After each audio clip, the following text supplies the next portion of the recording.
Very good evening to all of you.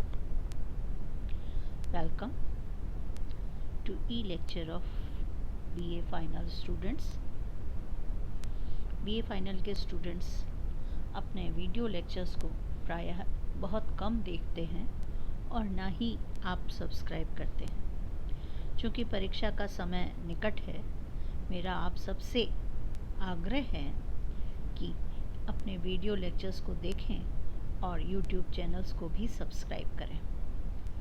आज हम चर्चा करेंगे फ्रांस के प्रशासन की प्रमुख विशेषताएं। जैसा कि आप सबको मालूम है, तुलनात्मक लोक प्रशासन के अंतर्गत हमने अमेरिका, ब्रिटेन और फ्रांस तीन जगह के संविधान और प्रशासन की विशेषताओं पर हम बातचीत करते रहे हैं। 1789 की महान क्रांति के बाद फ्रांस में लोकतांत्रिक मूल्यों, समानता, भाईचारे तथा मानवाधिकार के प्रसार के लिए लोक कल्याणकारी शासन की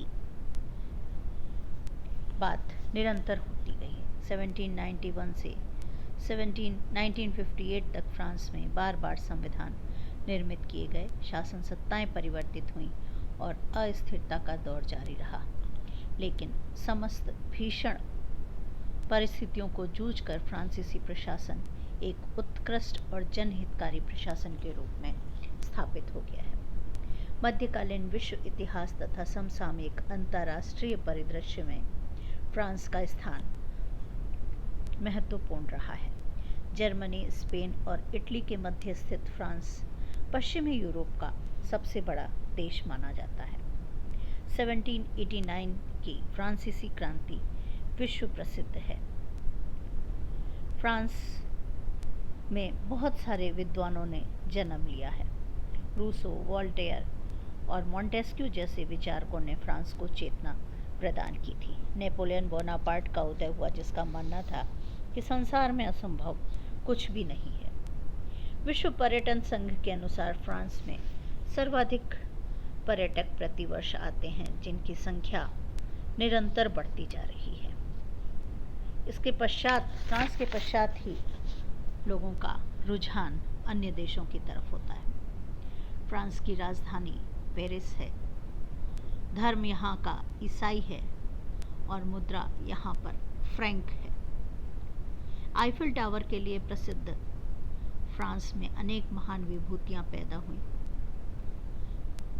लुई पास्चर, हेनरी बैक्यूरेल जिन्होंने गामा किरण के बारे में बात की, एंडी मैरी एम्पियर जिन्होंने विद्युत धारा की बात की, क्यूरी दंपत्ति जिन्होंने रेडियो विकिरण की बात की और लुइस ब्रेल जिन्होंने अंधों के लिए एक लिपि का प्रयोग किया, प्रमुख विचारक रहे हैं। राजनीतिक दार्शनिक विचारकों की बात अगर हम करें तो Auguste Comte, Albert Comte, Voltaire जैसे लेखकों की यहाँ पर जन्म लिया।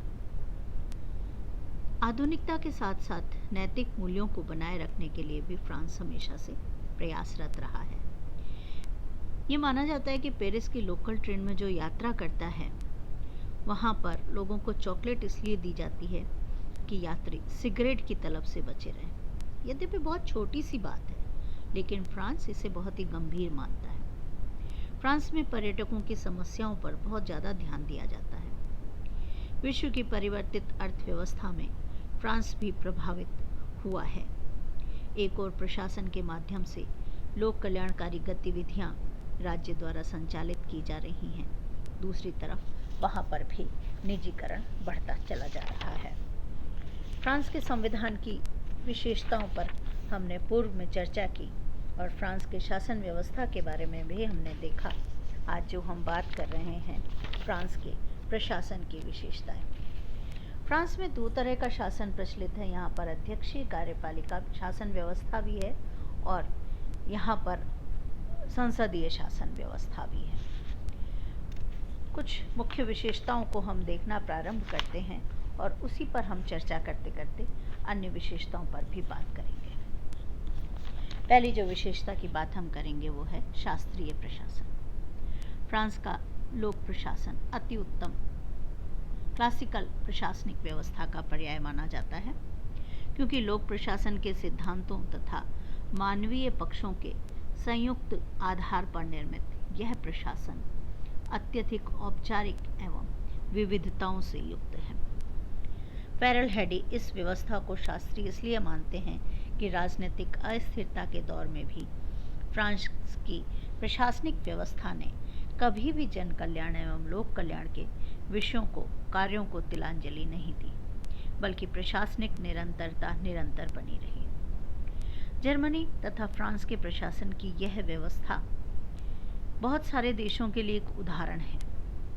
लोक सेवाओं का सुदृढ़ ढांचा तथा राष्ट्र के प्रति भक्ति सहित लोक सेवकों के विकास के समस्त आवश्यक प्रावधान इस व्यवस्था में पाए जाते हैं। प्रत्येक व्यक्ति के जन्म से पूर्व से लेकर मृत्यु के पश्चात तक लोक प्रशासन अपना दायित्व कदम कदम पर निभाता है। यद्यपि वोल्टेयर और क्वेस्नेर जैसे फ्रांसीसी दार्शनिक अहस्तक्षेपवादी राज्य के समर्थक रहे हैं, तो भी फ्रांस में अधिकांशतः राज्य तथा लोक प्रशासन को जनहित एवं विकास का माध्यम माना जाता है। दूसरी विशेषता की बात करें तो हम यहाँ पर राज्य की सर्वोच्चता पाई जाती है। राज्य को महत्वपूर्ण अवयव के रूप में देखा गया है। राज्य द्वारा बनाए गए नियम कानून प्रशासनिक व्यवस्था को मार्गदर्शन प्रदान करते हैं। फ्रांस की शासन व्यवस्था में आज भी लोक प्रशासन कुशलतापूर्वक कार्य कर रहा है।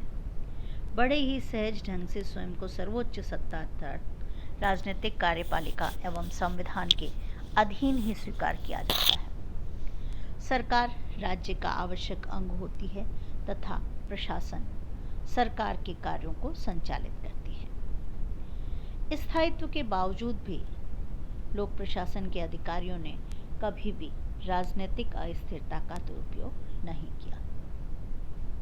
केंद्रीकृत प्रशासन फ्रांस का लोक प्रशासन प्राचीन काल से ही केंद्रीकरण की प्रवृत्तियों से जुड़ा रहा है। गणराज्य की स्थापना के पश्चात नेपोलियन बोनापार्ट द्वारा पुनः राजतंत्र स्थापित करना और प्रशासन को केंद्रीकृत कर पेरिस तक समेटना तत्कालीन परिस्थितियों का परिणाम है। आज भी यहाँ का प्रशासनिक व्यवस्था केंद्रीकृत बनी हुई है। यद्यपि प्रशासनिक सुधारों में विकेंद्रीकरण के प्रयास किए गए, लेकिन महत्वपूर्ण स्थिति में देखें तो पेरिस में बहुत सारे मंत्रालय और निदेशालय हैं। केंद्रीकृत प्रशासन का एक मुख्य कारण यह भी माना जाता है कि फ्रांस की कुल जनसंख्या का 20% हिस्सा अभी भी पेरिस में रहता है। इसलिए कहते हैं कि पेरिस को छींक आने का मतलब संपूर्ण फ्रांस को निमोनिया हो गया। वस्तुतः फ्रांस में शक्तियों का बंटवारा नहीं बल्कि कार्यों का विकेंद्रीकरण किया गया है। एकात्मक शासन व्यवस्था। ब्रिटेन की भांति फ्रांस में भी शासन एक स्तरीय है, अर्थात संपूर्ण देश की एक ही व्यवस्थापिका और सरकार होती है। भारत या अमेरिका की तरह राज्य सरकारों का अस्तित्व नहीं है। यद्यपि फ्रांस को प्रादेशिक क्षेत्रों में बांटा गया है, लेकिन ऐसा केवल प्रशासनिक सुविधा के लिए है, न कि शासन की दोहरी इकाइयाँ कार्य करती हैं। प्रादेशिक क्षेत्रों को डिपार्टमेंट्स जिलों में बांटा गया है, जहां प्रीफेक्ट नामक अधिकारी कार्य करता है। संपूर्ण देश में एक जैसा सामान्य एवं प्रशासकीय कानून तथा व्यवस्था बनी हुई है, जो मुख्यतः राष्ट्रीय एकता में वृद्धि करती है। हम अगले लेक्चर में चर्चा करेंगे फ्रांस के प्रशासन की व्यवस्था के संदर्भ में। उससे पहले हम एक दो बिंदु और लेते हैं। प्रभावी लोक सेवाओं पर चर्चा करने से पहले हम देखेंगे कि फ्रांस में जो कानून है वो दोहरे कानून है। सामान्य कानून अलग और प्रशासनिक कानून अलग। नागरिकों के आपसी विवाद और झगड़े सामान्य न्यायालयों द्वारा निपटाए जाते हैं, जबकि प्रशासन एवं जनता के मध्य उत्पन्न होने वाले विवाद प्रशासनिक कानूनों के अंतर्गत निर्धारित प्रक्रिया अनुसार सुलझाए जाते हैं। प्रशासनिक कानूनों के अंतर्गत आने वाले मुकदमे प्रादेशिक परिषदों या प्रशासनिक न्यायाधिकरणों द्वारा निपटाए जाते हैं। यद्यपि भारत एवं ब्रिटेन में भी प्रशासनिक न्यायाधिकरण है, लेकिन फ्रांस की तरह सशक्त नहीं है। स्वतंत्र प्रशासनिक कानून यहाँ पर नहीं पाए जाते हैं। अगले लेक्चर में हम इनके प्रशासन पर चर्चा करेंगे। आज के लिए इस लेक्चर को हम यहीं पर समाप्त करते हैं। Thank you to all of you.